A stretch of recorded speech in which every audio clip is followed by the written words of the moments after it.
Magandang gabi.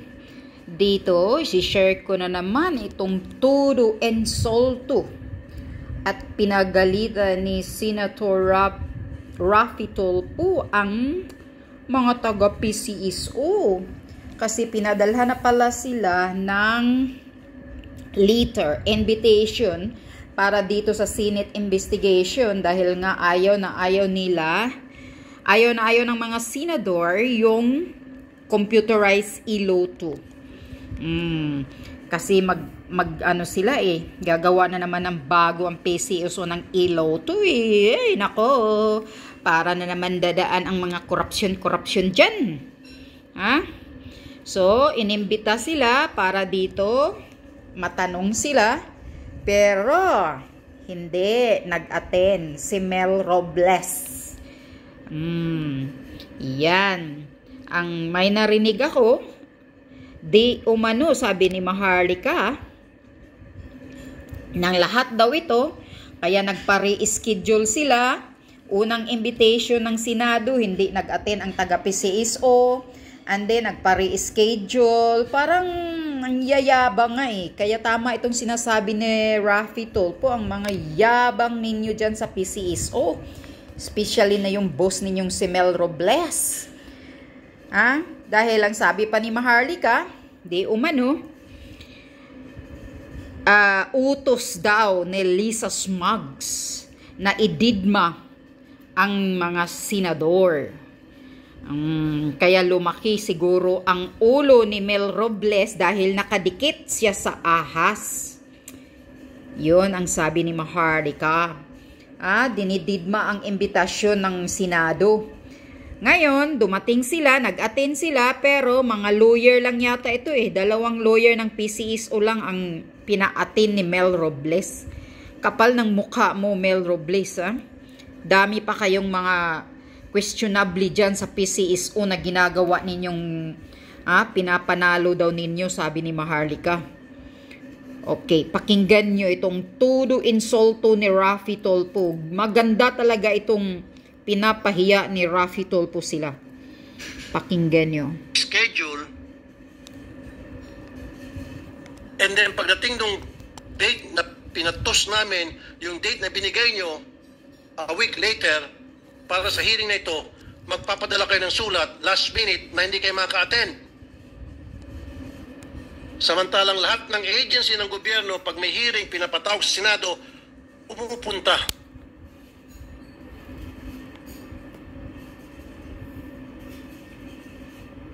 I'm sorry, kayong dalawa, baka magigisa kayo. Sinubo kayo sa Lions Den nitong boss nyo, na dapat ang boss nyo nandito, hindi kayo. Correct. Mel Robles, nasaan ka? No, let me speak first. Diba? Nagpadala kami ng invitation sa inyo ahead of time, way ahead of time. Hindi kayo kumibo. And then last minute, sinabi nyo hindi kayo maka-attend dahil launching ng e-lotto. At nag-request kayo ng reschedule for another week. Kayo pa mismo nagbigay ng date. And we said, okay. And then pagdating ng date na yon, the date before, hindi ulit kayo maka-attend. Lahat. Hindi pa ako nagbanta na magpe-privilege speech ako at ipapasapin ako po kayo. Yes. Hindi pa sana kayo mag-attend. May umatin nga, dadalawa lang.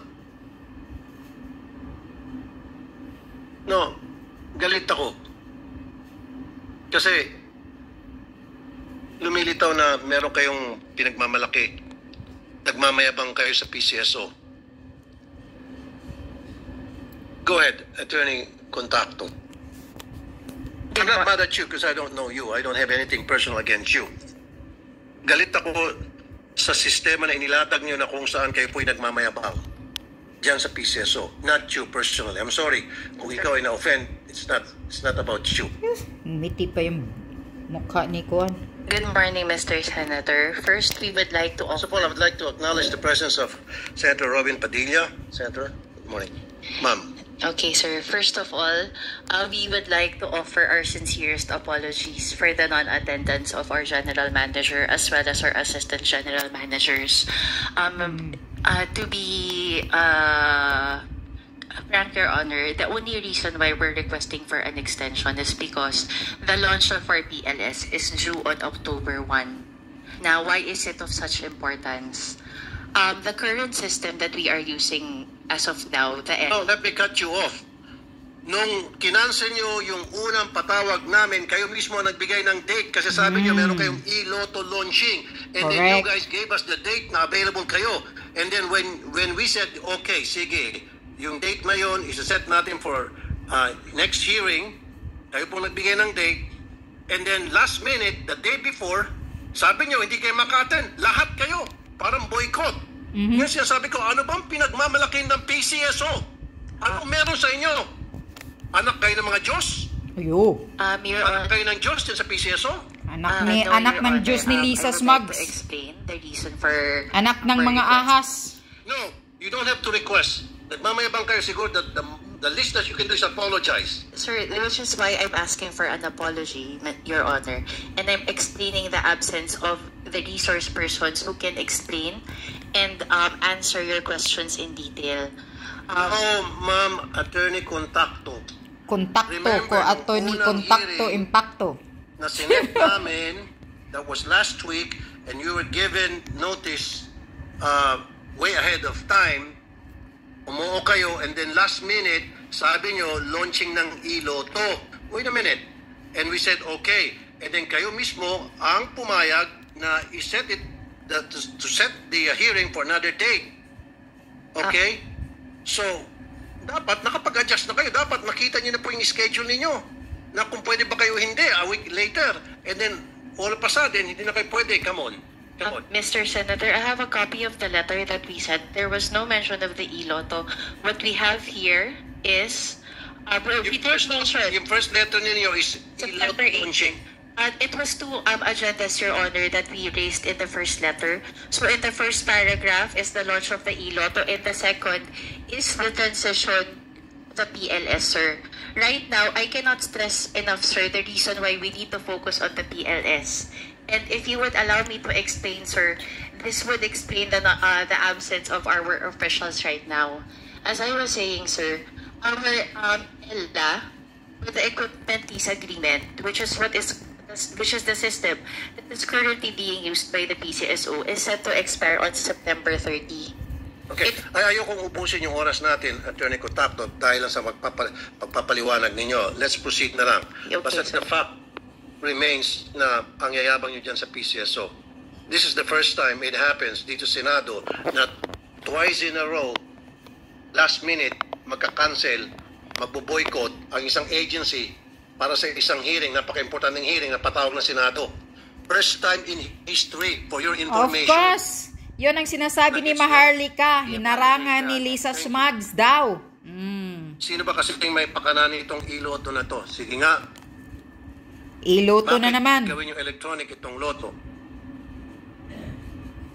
Mr. Senator, regarding the e-lotto, first we would like to clarify, and we've already stressed this before Congress when we were called also. Well, iba yung sa Congress, iba yung sa Senate. No, sir. But I'm just reiterating. What we have is only a test run. Test We are run not- daw. We Iluto are test not run. totally phasing out the lotto agents. As in fact, as I have mentioned a while ago, we will be transitioning to the Philippine lottery system. We also have right now, sir, a memorandum from management that we plan to increase an additional 2,000 terminals to cover those that will be left behind from the migration to the PLS. Teka muna, sabi nyo test run. Yes, sir. Okay, define test run. Kasi ang pagkakaintindi ko, yes, test run. And then later on, sabihin, ay, successful, ay, tanggap na ng mga tao, then itutuloy-tuloy nyo na yun. Yes. At magiging Tama permanente ka, na yun. Senator Kasi Rafi. nga, meron kayong kakontrata, itong kumpanya Pacific something, na kikita ng 14% gross receipt na mga taya. That's so big. Oh. Dati nga, 22% siguro. Tinablang kayo ng hiya. Wow. Siguro na inabot kayo ng kahiyan dahil ang garapalan. 22% i-charge sa bawat taya na mapupunta doon sa application. Now we could have just buy out that application na yan. 22, pero anyway, naging 14% na lang. Pero malaki pa rin yun. Sa bawat taya, 14% mapupunta doon sa apps. Kita nyo kabalastugan ninyo? Sir, Kabalastagan. we are not familiar with the percentages. However, Percent. I'm sure of sir. that. However, sir, it is not true that it is a yes right away. Under the guidelines that we have, there are tests that they have to pass before this can be, adopted by the agency. Now, the reason, sir, why we are considering iLotto is because of the proliferation of illegal lotto betting sites. I actually accessed one about 2 weeks ago. So these are electronic platforms, mobile applications rather, that claim to be accepting bets for lotto. The payment that they make is through GCash. I mean, merong mga Illegal, sir. illegal Illegal. betting sa loto. No, sir. What I am saying, sir, are illegal betting sites that are not affiliated with PCSO who get bets for lotto. They get, And because of that, kaya kayo mag-open sir, iLotto sir, the agency, application? Your Honor, the agency is losing, I think, about 4 billion from these illegal betting sites. Okay, give me a list of that. Losing, Give me a record of that. We will be giving you, sir, the list of the illegal betting sites as well as the illegal mobile applications that No, ang alam ko getting na bets. ang ginigirilya o nagkakaroon ng illegal patayan, STL, No, bet sir. sa loto. No. There are also illegal. We will be giving you, sir, a list of all the websites, illegal Okay. websites, as well as the illegal mobile applications. Alam mo, Attorney Contacto, alam naman ng lahat, okay, kahit na bata, matanda, na merong lotto betting stations. Yung sinasabi nyo, yan ay testing pa lamang. Eventually, magiging regular na yan, magiging permanente na yan. Huwag nyo naman kami bulahin. Huwag nyo naman kaming lukuhin. Sir, just because that No, platform will alam be ba, here. you're young and you cannot fool me. Kayo dyan sa PCSO. Eh, yung boss nyo nga dati may involved sa katiwalaan sa LRT. Tutukuhan nyo Oh. kami.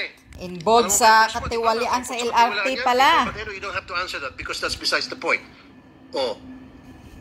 Sangkot sa katiwalaan yung boss mo. Tapos ngayon, magmamayabang kayo sa akin. We are not being arrogant, Your Honor. What I am just saying is that we need to take steps to counter these illegal betting sites. Then, kung may mga illegal betting sites, then call the police, the NBI. And we did, yes, sir. Then you don't have to change the system just because may mga illegal sites para kayo ay magbubukas na another problema. That's another problem by coming up with iLotto because yung iLotto, pwede nang tumaya pati mga bata. Exactly. I beg to disagree, sir. No? Yes, sir. Because under our guidelines, it is required that a KYC procedure will be undertaken strictly before any bettor can access our platform. So the KYC that our platform has would require a potential bettor to submit 2 valid government IDs and the face scanning system. Halatang bago ka, halatang bagito ka. Huh. Okay, KYC, know your client. Yes. Pwede naman mag-utos ng mga bata, ng driver nila, ng kasambahay nila. Pwede utusan Correct. ng bata ang nakatanda sa kanila. Eh, ganun din yung ginawa ng isabong. May mga KYC din yung isabong. Pero, ano nangyari? Lahat tumataya. Nakataya. No. Yung sinasabi mo KYC, naintindihan kita. Pero makakataya pa rin mga bata. Sabi ko kanina, pwede naman utusan ng mga bata ang mas nakakatanda sa kanila. Pwede nilang utusan yung kanilang driver. Pwede nilang Tama. utusan yung kanilang gardener. Pwede nilang utusan yung barkada nila. Pwede nilang utusan yung magulang ng kanilang tropa. Your Honor, if I may po, sir. Sir, just to clarify lang po. Sir, Clarify. iLotto po, actually, ang nilaunch pa lang naman po under the guidelines is test run para doon po sa system lang po. I think dito lang po yung sa 14%. Hindi pa po siya talaga fully operational sa market. If it Harangin ko yan. I'll do everything in my power. Oh. Harangin ko yan at hindi matutuloy yan. Trust me. Yes, Your Honor. If I may dyan po, in-explain ko lang po kasi yung sa yung existence po niya ngayon is for a year po, and then afterward, if it is successful po and viable for PCSO in the market. Kaya nga, pag naging successful and viable, itutuloy-tuloy. Tama? Hindi pa po, sir, kasi isa-subject po yan sa public bidding under RA 9185. Kaya nga, pag successful Yes, at po, Your kapag viable isasubject sa bidding. Yes po, yung system lang po, sir. Wala pang games po yun. Kaya nga. And then, of course, pagdating sa bidding, madali man ma-rig yung bidding. And then, hanggang sa tuloy-tuloy na, maging operational na yung iloto. Kaya nga, harangin namin yan. Yes. Maraming mga senador kausap ko na hindi sang-ayon dyan because maraming mawawalan ng trabaho. Ilan ba yung lotto outlet sa buong Pilipinas? Bawat isang lotto outlet, ilan ba ang mga natatrabaho dyan? Lahat ito magiging jobless. Correct. Sino ang panalo? Yung may-ari ng application Correct. na kumukubra ng 14%. Yes, yun. Nagdagdag kayo ng sakit sa ulo. Okay na yung lotto outlet. Yun. Yung mga tao natutuwa pag mataas yung pot, pipila sila. Diba? Ngayon, electronic. 14%, malaki pa rin. Dati nga, 22% yan eh. Siguro, inabot kayo ng hiya. Karapala na ata ito. Sige, baba natin sa 14%. Ngayon, 14% still, mali pa rin. At ang balita ko, later on, iwa-wipe out nyo yung mga lotto outlets na may nagtatrabaho dyan, mawalang trabaho, and then later on, sasabihin nyo successful, viable, pati yung STL, na libo-libo na naman ng mga kabut-kubrador ang mawalang trabaho. Wala kayong pakialam sa mga mahirap nating kababayan. Wala kayong concern. Yes, Yun correct. yung point ko eh. Kasi kung meron kayong concern, last year pa natin pinag-usapan yung benefits ng mga kabut-kubradores.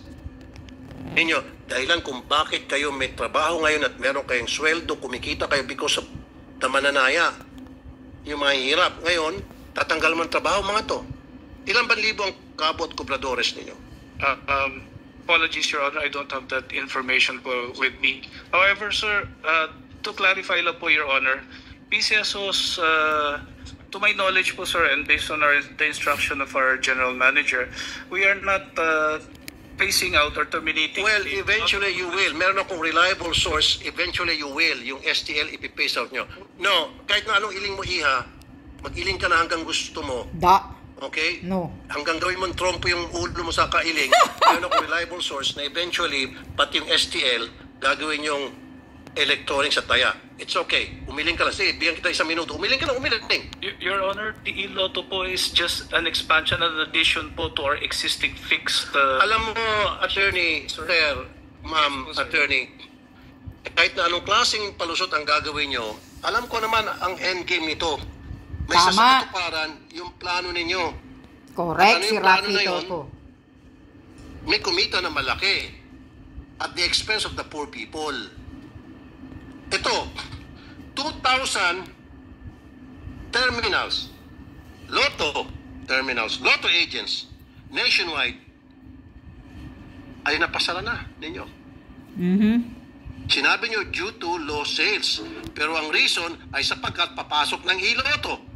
2,000. Isipin mo ilan mga empleyado ang nawalan ng trabaho. Empleyado na nagtatrabaho sa Lotto outlets na yan. It doesn't make sense. Magtatayo kayo, mag-uumpisa na yung iLotto, electronic, and then mag-recruit kayo, magtatayo kayo ng more Lotto outlets.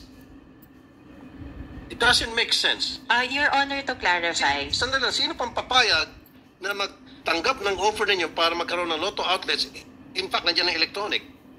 Your Honor, to clarify, the 6,500 were the number of terminals that were acquired by the former management for the Philippine lottery system. You mentioned about the 2,000. As of September 19, the management has released a memorandum for the lease of an additional 2,000. I think, sir, the confusion comes from the fact that the PLS is different from the iLotto system, sir. So the PLS is simply a migration of the system for lottery itself and not the betting platform Ma'am, mismo. huwag ka muna gumamit ng mga acronym. Kailan po nakakaintindi. Sorry, sir. Ano yung PLS? Philippine Lottery System, it will be the new system used by lotto agents in their businesses. The reason why there are only 6,500 terminals was because that was the number that was procured by the former management. not by the management, not by the current Kaya nga, management. 6,000, di ba? Yes, sir. However, Dadagdag kayo ng yes, sir. 30,000. Yes, sir, we will. Despite the fact na kayo ay maglo-launch na ng iLotto. Yes, sir. So yan nga sinasabi kanina, it doesn't make sense. Kahit na ako, tingnan nyo ako, attorneys, kayo mga abogado, okay? O sabihin natin kayo, magkakaroon na ng iLotto. Kayo ba papayag na magtatayo ng Lotto outlet? Na alam nyo naman, mas ipiprefer pa ng mga tao na tumaya na lang online kaysa pipila. Hindi na maging viable yon. Nagsala na ngayon 2,000 eh. Ngayon mag-open kayo ng another 2,000. Lokohan to. Sino pinagluloko niyo? Lokohan yung lalo niyong panot. Correct. No. You're making a fool out of us. No. Mag-open kayo ng more Lotto outlets and yet nandiyan na parating na itong iLotto. Sino pang tataya sa Lotto outlets na Okay. Yan lang. See? Tama si Senator Raffy Tulfo. Sino pa ang tataya sa Lotto outlets kung mag-o-open na kayo ng iLotto na madali lang online? Tapos marami yung mawawalan ng trabaho. Iyan, tama ba to, Mel Robles? Ikaw ba yung sinasabi ni Raffy Tulfo na boss ninyo? Ikaw ba yung boss, Mel Robles, na sangkot sa katiwalian sa LRT noon? Oh my gosh! Ito yung sinasabi ni Maharlika na di umano ang ulo sa lahat ng paggagawa dito sa PCSO ay si Lisa Smug. Si Lisa Smug daw lahat ang ulo sa mga katarantaduhan sa lahat buong ahensya ng Pilipinas. Yun ang sabi ni Maharlika. Pero ito ngayon, tama talaga si Raffy Tulfo. Wala kayong pakialam sa mga mahihirap. At yung karamihan pa naman tumataya ng luto yung mga nasa low income lang. Kasi siyempre, gusto nila magkaroon ng pera. Baka mananalo sila. Tapos, gagawin nyo ng iLotto. Hindi, halos pati mga kabataan dito madadamay na sa sugal na ito. Kaya sabi ni Raffy Tulfo, wag mong akong lolokohin, iha. Maglingon-lingon ka na. Gawin mong trompo yung ulo mo. Gaba man sa inyo. Yan ang masarap na mura ni Senator Raffy na tanggap ninyo. Kasi ang daming questionable sa PCSO. Di umano yun ang sabi ni Maharlika.